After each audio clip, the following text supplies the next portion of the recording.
जय श्री कृष्ण राधे राधे दिव्या ज्योति चैनल के माध्यम से आज आप सभी सुनेंगे उत्पन्ना एकादशी व्रत कथा। सुनिए भक्तगणों, आज इस कथा का आनंद जरूर से लीजिए और श्रवण करके अपने पापों को पुण्य में बदले। और अभी के अभी वीडियो को लाइक करके शेयर करके चैनल दिव्य ज्योति को सब्सक्राइब कर ले और प्रतिदिन व्रत कथाओं का आनंद लेने के लिए बने रहिए। जैसा कि आप सभी लोग जानते हैं कि कार्तिक महीने के बाद मार्गशीर्ष मास की शुरुआत हो जाती है और मार्गशीर्ष मास में पड़ने वाली पहली एकादशी को उत्पन्ना एकादशी के नाम से जाना जाता है। यह एकादशी मार्गशीर्ष मास के कृष्ण पक्ष की एकादशी तिथि को पड़ती है। आपको यह जानकर आश्चर्य होगा कि उत्पन्न एकादशी सभी एकादशियों को जन्म देने वाली है और सबसे बड़ी एकादशी है। इसलिए सबसे पहले जानते हैं कि उत्पन्ना एकादशी के नाम का अर्थ और क्यों इसे सभी एकादशियों को जन्म देने वाली कहा जाता है। शास्त्रों के अनुसार इसी दिन भगवान श्री हरि विष्णु के शरीर से एक देवी का जन्म हुआ था, जिसने दैत्य राजमोर को मारकर भगवान श्री हरि विष्णु की रक्षा की थी। और भगवान विष्णु के शरीर से उत्पन्न होने के कारण ही इस एकादशी का नाम उत्पन्ना एकादशी पड़ा। वर्ष 2024 में उत्पन्ना एकादशी का व्रत 26 नवंबर दिन मंगलवार को रखा जाएगा। आज के इस वीडियो में हम आपको उत्पन्ना एकादशी की उसी कथा को सुनाएंगे जिसको सुनने का फल अनंत है। तो आज मैं आपको सुना रही हूँ उत्पन्ना एकादशी की बड़ी ही दुर्लभ कथा। आप लोग बड़ी ही श्रद्धा और प्रसन्नचित्त मन से इन कथाओं को पूरा अवश्य सुनिए। भगवान श्री कृष्ण जी के वचन सुन अर्जुन ने कहा, हे प्रभु, आपने इस एकादशी व्रत के पुण्य को अनेक तीर्थों के पुण्य से श्रेष्ठ तथा पवित्र क्यों बताया है? कृपा करके यह सब आप विस्तार पूर्वक कहिए। तब भगवान श्री कृष्ण जी बोले, हे पार्थ, सतयुग में एक महाभयंकर दैत्य हुआ था। उसका नाम मुर्र था। उस दैत्य ने इंद्र आदि देवताओं पर विजय प्राप्त कर उन्हें उनके पद से हटा दिया। तब इंद्र ने भगवान शिव जी से प्रार्थना की कि हे भोलेनाथ, हम सब देवता मुर्र दैत्य के अत्याचारों से दुखी होकर मृत्यु लोक में अपना जीवन व्यतीत कर रहे हैं। राक्षसों के भय से हम बहुत दुख और कष्ट को भोग रहे हैं। मैं स्वयं बहुत दुखी और भयभीत हूँ। अन्य देवताओं की तो बात ही क्या है। अतः हे कैलाशपति, कृपा कर आप मुर्र दैत्य के अत्याचार से बचने का उपाय बताइए। देवराज की प्रार्थना सुन भगवान शिव जी ने कहा, हे देवेंद्र, आप भगवान श्री हरि के पास जाइए। मधु कैटव का श्रृंगार करने वाले भगवान विष्णु देवताओं को अवश्य ही इस भय से मुक्त करेंगे। महादेव जी के आदेश अनुसार इंद्र तथा अन्य देवता क्षीर सागर गए, जहां पर भगवान श्री हरिशेष सैया पर विराजमान थे। इंद्र सहित सभी देवताओं ने भगवान विष्णु के समक्ष उपस्थित होकर उनकी स्तुति की। हे तीनों लोकों के स्वामी, आप स्तुति करने योग्य हैं। हम सभी देवताओं का आपको कोटि कोटि प्रणाम है। हे दैत्यों के संहार, हम आपकी शरण में हैं, आप हमारी रक्षा करें। हे त्रिलोकपति, हम सभी देवता दैत्यों के अत्याचारों से भयभीत होकर आपकी शरण में आए हैं। इस समय दैत्यों ने हमें स्वर्ग से निकाल दिया है और हम सभी देवता बड़ी ही दयनीय स्थिति में मृत्यु लोक में विचरण कर रहे हैं। अब आप ही हमारे रक्षक हैं, रक्षा कीजिए। हे कैलाशपति, हे जगन्नाथ, हमारी रक्षा करें। देवताओं की करुण पुकार को सुनकर भगवान श्री हरि बोले, हे देवगणों, वह कौन सा दैत्य है जिसने देवताओं को जीत लिया है? आप सभी देवगण किसके भय से पृथ्वी लोक में भटक रहे हैं? क्या वह दैत्य इतना बलवान है जिसने इंद्र सहित सभी देवताओं को जीत लिया है? तुम निर्भय होकर मुझे सब हाल बताओ। भगवान विष्णु के इन स्नेहमयी वचनों को सुनकर देवेंद्र ने कहा, हे प्रभु, प्राचीन काल में ब्रह्मवंश में उत्पन्न हुआ नाड़ी जंगम नाम का एक असुर था, जिसका मुर नाम का एक पुत्र है जो चंद्रवणी में निवास करता है, जिसने अपने बल से मृत्युलोक और देवलोक को जीत लिया है और सब देवताओं को देवलोक से निकालकर अपने दैत्य कुल के असुरों को इंद्र, अग्नि, यम, वरुण, चंद्रमा आदि लोकपाल बना दिया है। वह स्वयं सूर्य बनकर पृथ्वी को ताप ताप मेघ बनकर जल की वर्षा करता है। अतः आप इस बलशाली भयानक असुर का संहार करके देवताओं की रक्षा करें। देवेंद्र के मुख से ऐसे वचन सुन भगवान विष्णु बोले, हे देवताओं, मैं आपके शत्रु का शीघ्र ही संहार करूंगा। आप सब इसी समय मेरे साथ चंद्रवणी चलिए। देवताओं की पुकार पर भगवान विष्णु तुरंत ही उनके साथ चल दिए। उधर दैत्यराज मुर ने अपने तेज से जान लिया था कि श्री विष्णु युद्ध की इच्छा से उसकी राजधानी की तरफ आ रहे हैं। अतः अपने राक्षस योद्धाओं के साथ वह भी युद्ध भूमि में आकर गरजने लगा। देखते ही देखते युद्ध शुरू हो गया। युद्ध शुरू होने पर अनगिनत असुर अनेक अस्त्रों शस्त्रों को धारण कर देवताओं से युद्ध करने लगे, किंतु देवता तो पहले ही डरे हुए थे। वह अधिक देर तक राक्षसों का सामना न कर सके और भाग खड़े हुए। तब भगवान विष्णु स्वयं युद्ध भूमि में आ गए। दैत्य पहले से भी ज्यादा जोश में भरकर भगवान विष्णु से युद्ध करने लगे। वे अपने अस्त्र शस्त्रों से उन पर भयंकर प्रहार करने लगे। दैत्यों के आक्रमण वारों को श्री विष्णु अपने चक्र और गदा के प्रहार से नष्ट करने लगे। इस युद्ध में अनेक दैत्य सदा के लिए मृत्यु की गोद में समा गए, किंतु दैत्य राजमुर भगवान विष्णु के साथ निश्चल भाव से युद्ध करता रहा। उसका तो जैसे अभी बाल भी बाका नहीं हुआ था, वह बिना डरे युद्ध कर रहा था। भगवान विष्णु मुर को मारने के लिए जिन जिन शस्त्रों का प्रयोग करते, वे सब उसके तेज से नष्ट होकर उस पर पुष्पों के समान गिरने लगते। अनेक अस्त्रों शस्त्रों का प्रयोग करने पर भी भगवान विष्णु उसे जीत ना सके। तब वे आपस में मल्ल युद्ध करने लगे। भगवान श्री हरि उस असुर से देवताओं के लिए सहस्त्र वर्ष तक युद्ध करते रहे, किंतु उस असुर से ना जीत सके। अंत में भगवान विष्णु शांत होकर विश्राम करने की इच्छा से बद्री का आश्रम स्थित 38 कोश लंबी एक द्वार वाली हेमवती नाम की एक गुफा में प्रवेश कर गए। हे अर्जुन, उस गुफा में प्रभु ने शयन किया। भगवान विष्णु के पीछे पीछे वह दैत्य भी चला आया। भगवान श्री हरि को सोता देखकर वह उन्हें मारने को तैयार हो गया। वह सोच रहा था कि मैं आज अपने चिर शत्रु को मारकर हमेशा हमेशा के लिए निष्क हो जाऊंगा, परंतु उसकी यह इच्छा पूर्ण न हो सकी, क्योंकि उसी समय भगवान विष्णु की देह से दिव्य वस्त्र धारण किए एक अत्यंत मोहिनी कन्या उत्पन्न हुई और राक्षस को ललकार कर उससे युद्ध करने लगी। उस कन्या को देखकर राक्षस को घोर आश्चर्य हुआ और वह सोचने लगा कि यह ऐसी दिव्य कन्या कहाँ से उत्पन्न हुई, और फिर वह असुर उस कन्या से लगातार युद्ध करता रहा। कुछ समय बीतने पर उस कन्या ने क्रोध में आकर उस दैत्य के अस्त्र शस्त्रों के टुकड़े टुकड़े कर दिए, उसका रथ तोड़ डाला। अब तो उस दैत्य को बड़ा ही क्रोध आया और वह सारी मर्यादाएं भंग करके उस कन्या से मल्ल युद्ध करने लगा। उस तेजस्वी कन्या ने उसको धक्का मारकर मूर्छित कर दिया और उसकी मूर्छा टूटने से पूर्व ही उसका सिर काटकर धड़ से अलग कर दिया। सिर काटते ही वह असुर पृथ्वी पर गिरकर मृत्यु को प्राप्त हुआ। बाकी बचे असुर अपने राजा का ऐसा दुखद अंत देखकर भयभीत होकर पाताल लोक में भाग गए। भगवान विष्णु जब निद्रा से जागे तो उस असुर को मरा देखकर उन्हें घोर आश्चर्य हुआ और वे सोचने लगे कि इस महाबली को किसने मारा है।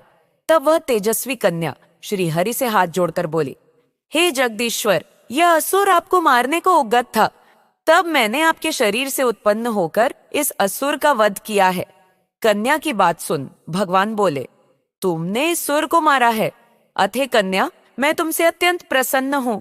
इसे मारकर तुमने तीनों लोकों के देवताओं के कष्ट को हर लिया है, इसलिए तुम अपनी इच्छा अनुसार वरदान मांग लो, मैं तुम्हारी प्रत्येक इच्छा को पूर्ण करूंगा। भगवान की बात सुन कन्या बोली, हे प्रभु, मुझे यह वरदान दीजिए कि जो भी मनुष्य या देव मेरा व्रत करे उसके सभी पाप नष्ट हो जाएं और अंत में उसे स्वर्ग लोक की प्राप्ति हो। मेरे व्रत आधा फल रात्रि को मिले और उसका आधा फल एक समय भोजन करने वाले को मिले। जो श्रद्धालु भक्ति पूर्वक मेरे व्रत को करें वे निश्चय ही वैकुंठ लोक को प्राप्त करें। जो मनुष्य मेरे व्रत में दिन तथा रात्रि को एक बार भोजन करे वह धन निदान से भरपूर रहे। कृपा करके मुझे ऐसा वरदान दीजिए। भगवान श्री हरि ने कहा, हे कन्या, ऐसा ही होगा। मेरे और तुम्हारे भक्त एक ही होंगे और अंत में संसार में प्रसिद्धि को प्राप्त होकर मेरे लोक को प्राप्त करेंगे। हे कल्याणी, तुम एकादशी को पैदा हुई हो, इसलिए तुम्हारा नाम भी एकादशी हुआ, और क्योंकि तुम मेरे अंश से उत्पन्न हुई हो इसलिए संसार में तुम उत्पन्न एकादशी के नाम से जानी जाओगी। तथा जो मनुष्य इस दिन व्रत करेंगे उनके समस्त पाप समूल नष्ट हो जाएंगे। तुम मेरे लिए अब तीज, अष्टमी, नवमी और 14 से भी अधिक प्रिय हो। तुम्हारे व्रत का फल सब तीर्थों के फल से भी महान होगा, ये मेरा अकाट्य कथन है। श्री कृष्ण जी ने कहा, हे पांडु पुत्र, एकादशी के व्रत का फल सभी व्रतों व सभी तीर्थों के फल से महान है। एकादशी व्रत करने वाले मनुष्यों के शत्रुओं का मैं जड़ से नाश कर देता हूँ और व्रत करने वाले को मोक्ष प्रदान करता हूँ। उन मनुष्यों के जीवन के जो भी कष्ट होते हैं मैं उन्हें भी दूर कर देता हूँ। अर्थात मुझे अत्यंत प्रिय एकादशी के व्रत को करने वाला प्राणी सभी ओर से निर्भय और सुखी होकर अंत में मोक्ष को प्राप्त होता है। हे कुंती पुत्र, यह मैंने तुम्हें एकादशी की उत्पत्ति के विषय में बताया है। एकादशी व्रत सभी पापों को नष्ट करने वाला और सिद्धि प्रदान करने वाला है। श्रेष्ठ मनुष्यों को दोनों पक्षों की एकादशियों को समान समझना चाहिए, उनमें भेदभाव करना उचित नहीं है। जो मनुष्य एकादशी महात्म्य का श्रवण व पठन करेंगे उन्हें अश्वमेघ यज्ञ समान फल प्राप्त होगा। यह मेरा अकाट्य वचन है। बोलिए एकादशी माता की जय, बोलिए श्री लक्ष्मी नारायण भगवान की जय, बोलिए श्री राधा कृष्ण भगवान की जय, बोलिए श्री तुलसी शालिग्राम भगवान की जय। इसके बाद भगवान श्री कृष्ण जी अर्जुन से कहते हैं कि अब मैं तुम्हें इस व्रत की विधि और महत्व को बताता हूँ, इसे ध्यानपूर्वक श्रवण करो। दशमी की संध्या को दातुन करनी चाहिए और रात्रि को भोजन नहीं करना चाहिए। एकादशी को प्रातः संकल्प नियम के अनुसार कार्य करना चाहिए। मध्याह्न को संकल्प पूर्वक स्नान करना चाहिए। स्नान से पूर्व शरीर पर मिट्टी का लेप लगाना चाहिए। स्नान के बाद मस्तक पर चंदन का तिलक लगाना चाहिए। स्नान करने के उपरांत धूप दीप नैवेद्य से भगवान की पूजा अर्चना करनी चाहिए। रात्रि में दीप दान अवश्य करना चाहिए। ये सभी सात्विक कर्म भक्ति पूर्वक करने चाहिए। रात में जागरण करते हुए श्री हरि के नाम का जप करना चाहिए तथा किसी भी प्रकार के भोग विलास या स्त्री प्रसंग से सर्वथा दूर रहना चाहिए। हृदय में पवित्र एवं सात्विक विचारों को ही स्थान देना चाहिए। इस दिन श्रद्धा पूर्वक ब्राह्मणों को दान दक्षिणा देनी चाहिए और उनसे अपने पापों की क्षमा मांगनी चाहिए। धार्मिक जनों को शुक्ल पक्ष और कृष्ण पक्ष की दोनों एकादशियों को एक समान समझना चाहिए। इनमें भेदभाव नहीं करना चाहिए।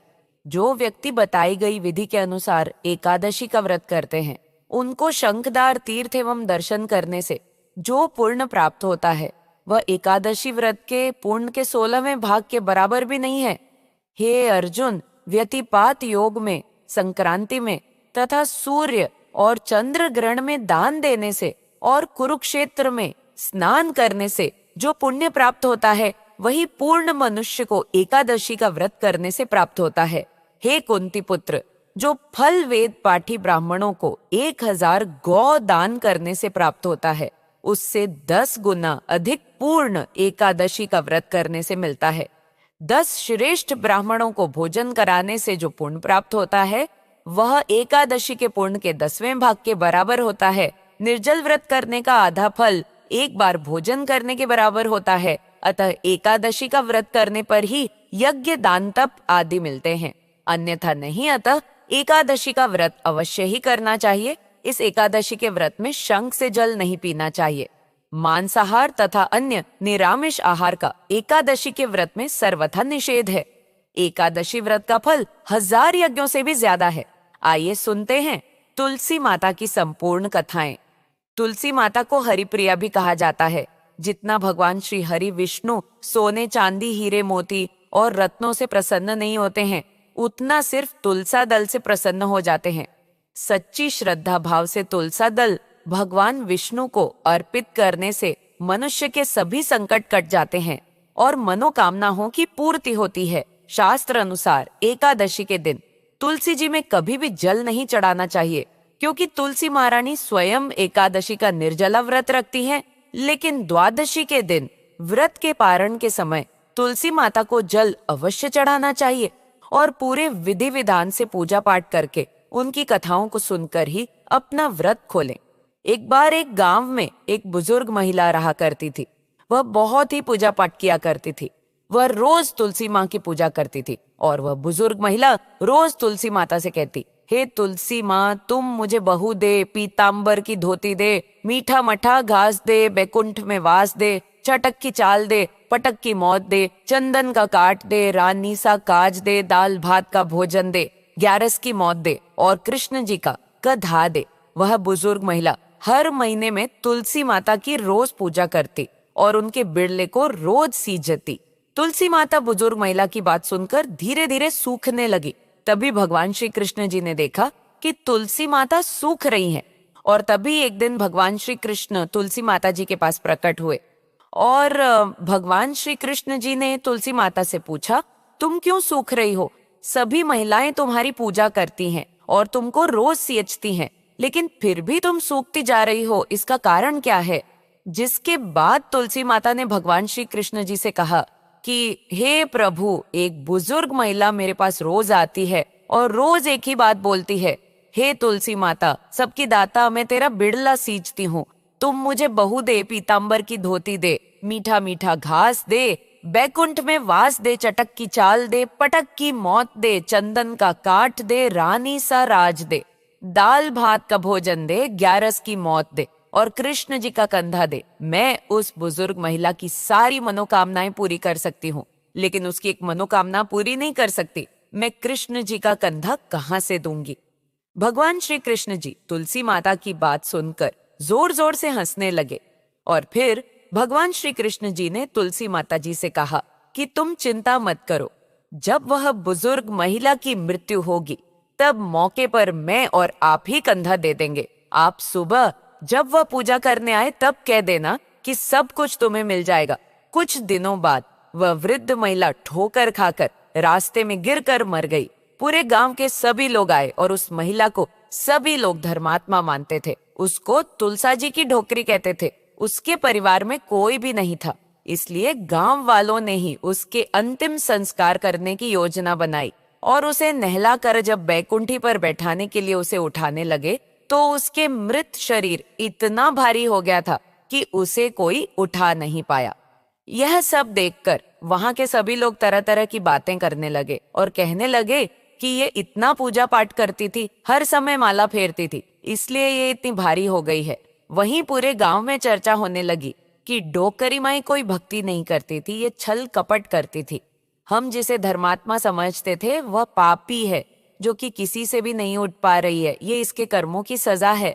इधर भगवान ने सोचा कि मेरे भक्तों की निंदा हो रही है, इसलिए भगवान ने बूढ़े ब्राह्मण का भेष धारण करके वहां पर आए और वहां पर एकत्रित लोगों से पूछने लगे कि यहाँ पर इतनी भीड़ क्यों लगी है, जिससे लोग कहने लगे कि ये डोकरी माई मर गई है और पाप इतना था कि जिससे ये उठ नहीं पा रही है, सब उठा उठा कर थक गए।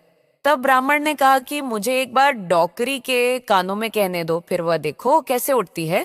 तो सभी लोग ने कहा कि आप भी प्रयास करके देख लीजिए। तब भगवान ने उस वृद्ध महिला के कानों में कहा कि हे ढोकरी माई, देखो मैं आ गया।